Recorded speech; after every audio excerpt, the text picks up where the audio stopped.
Well, good morning, everybody. Morning, Chris. Morning, Scott. Welcome to another Wealth Coffee Chat, folks. Had some internet troubles again, but got it sorted. Children and the internet. Anyway, hopefully you're all awesome and well. Welcome to another marvellous Monday, 28th. Woo! December, Christmas, just around the corner, hey? Gone so fast this year. Well, listen, while everything's warming up, I'll do the old regular intros, as some of you might already know. Jason Witten's my name. If you don't, hello. Good morning to you. If you're new, let us know where you're coming in from. You might have just joined our coaching and mentoring program, and you may have found us accidentally somehow. Shashank, good morning to you. Kevin, good morning to you. Mate, find me on Facebook, Jason J. Witten, and send me a DM, Kev. Thanks, mate. Cloudy Adelaide. Yeah, well, there you go.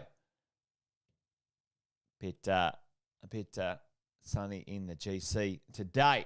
Good to have all of you on this morning. And hope you had a good weekend.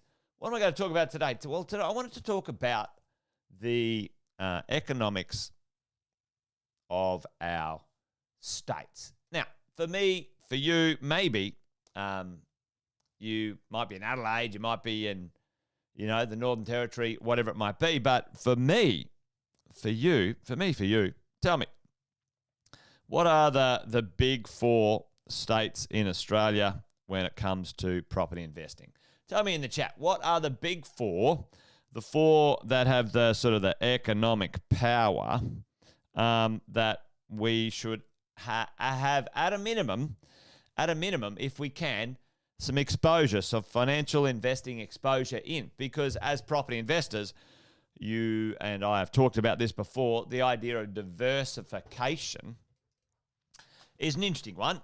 A lot of the financial world talk about it, like it's, cracking the atom, which is not. But for us as property investors, location diversification is important. That is for sure. So we've got WA, New South Wales, Victoria, and Queensland. Boom. They are the big four. And let's face it, they make up 80 to 90% of the economic power of Australia. And as property investors, we want some exposure to those economics in the world of property investing. And there's some reasons why. Let's sort of talk about that. Let's have a look at my wonderful drawing of Australia. If you didn't know, that's Australia. Pretty good. Thankfully, I didn't become an artist or something like that because I'd be pretty destitute. So let's talk about this concept of diversification in these states. Here's what I see a lot of for property investors, and why we need to understand some economics of different states at different times, and then understand how we can, as property investors, put a strategy together. Thanks, Chris.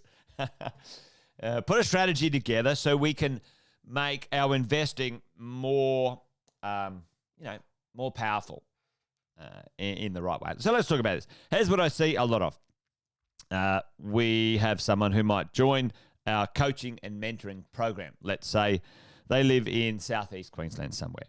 So usually there's a number of things that by default are planted in this economy, all right? So put them in the chat. If you meet someone for the first time, most people you meet when it comes to their economic exposure, their financial exposure, what are the things? There's 3 to 4 things, depending on who you are and how many people in the relationship. Jeff.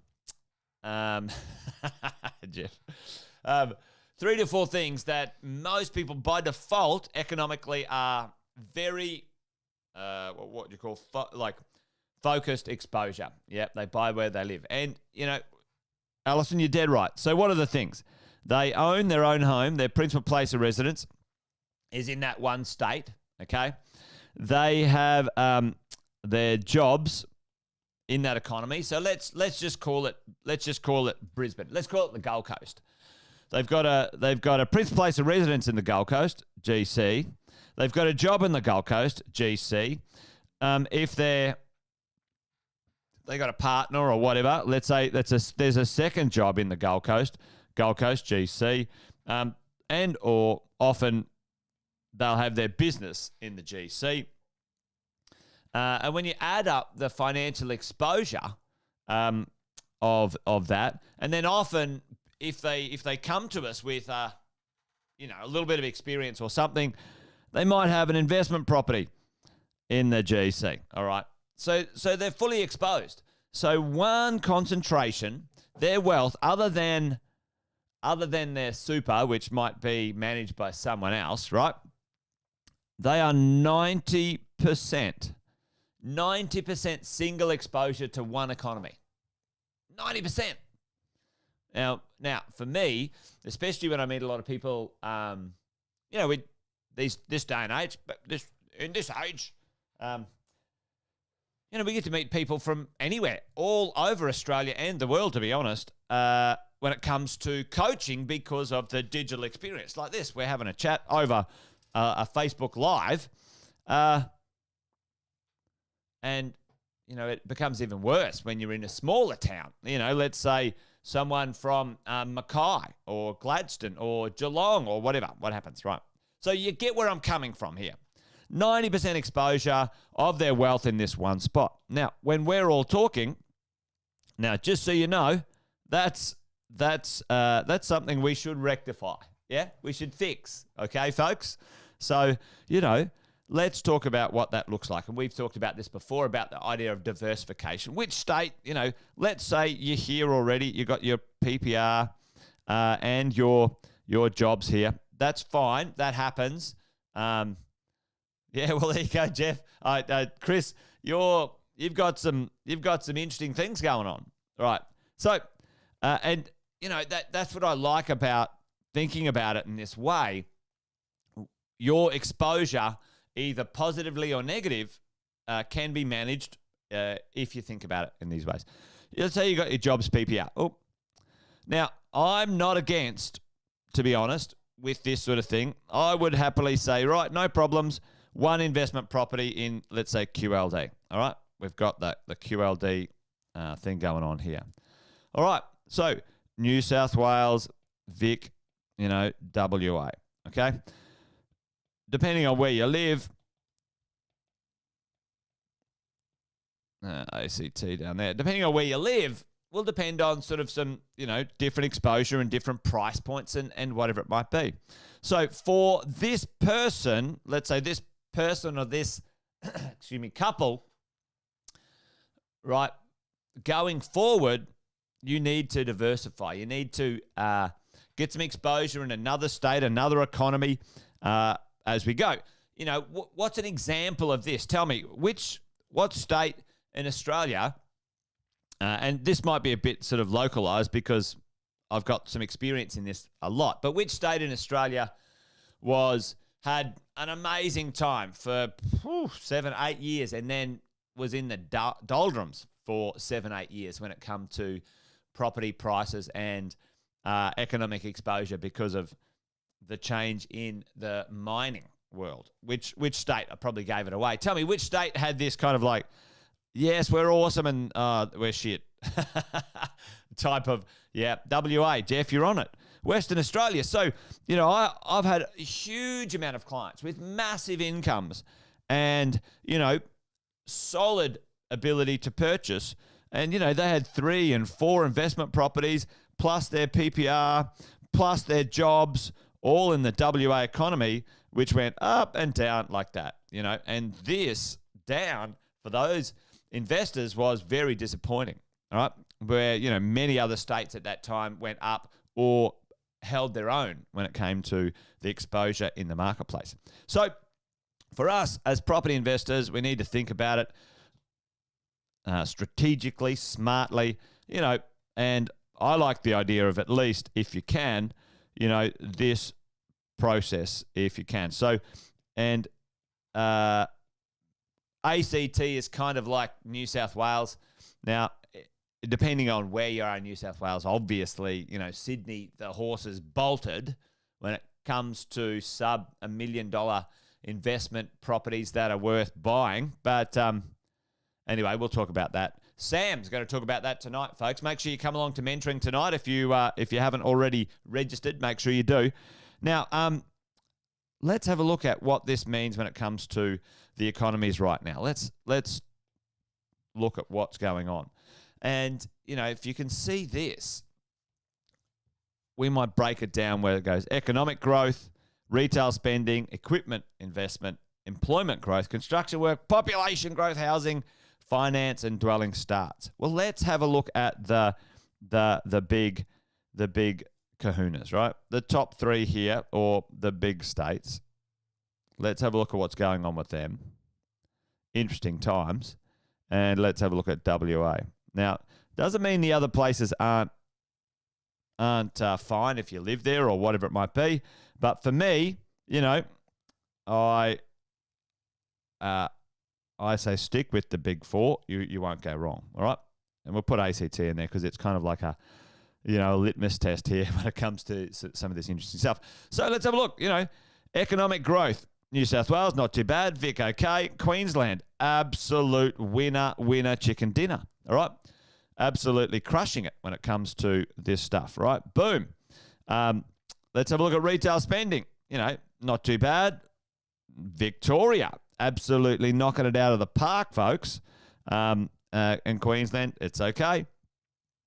Equipment investment. What happens with equipment investment? Like, businesses feel confident to buy machinery, grow their businesses. So, New South Wales, not so confident. Victoria, it's okay. Queensland, let's go. Let's go, right? All right, let's have a look at this. Employment growth. New South Wales, plenty of jobs. The challenge with New South Wales is, doesn't matter how many jobs they've got, the property prices are just beyond most people's reaches. Like, it's ludicrous, right? Vic and QLD, it's okay. Check this out. It's an indicator of something that's going on. And you guys know this. Where do you think this is leading? This is just kind of like reinforcing, as we go along. All right. Well, listen, let's keep this thing rolling. Queensland, down. Check out population growth. Yeah, New South Wales, absolute rock star. Queensland. Housing finance, down. Dwelling starts, down. If we have a bit of a look at this team, Queensland has got some pretty strong things going for it.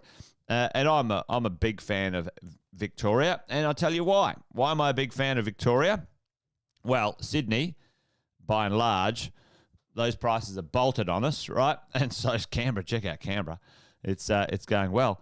But you can still see these two folks, Melbourne and Brisbane, are still pretty affordable when it comes to us as property investors for exposure.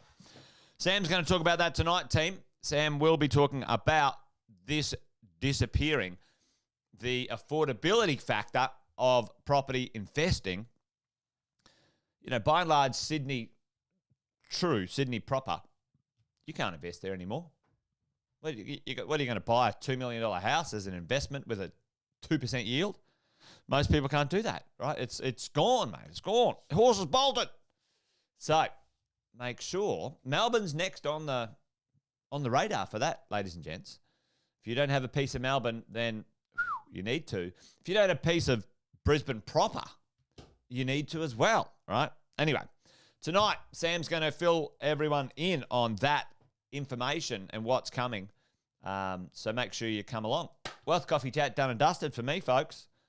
That's it. A little bit of a late start, but does that make sense? Does that make sense, everyone? Let me know in the chat. Give me a yes or something if it makes sense. Our diversification conversations are important.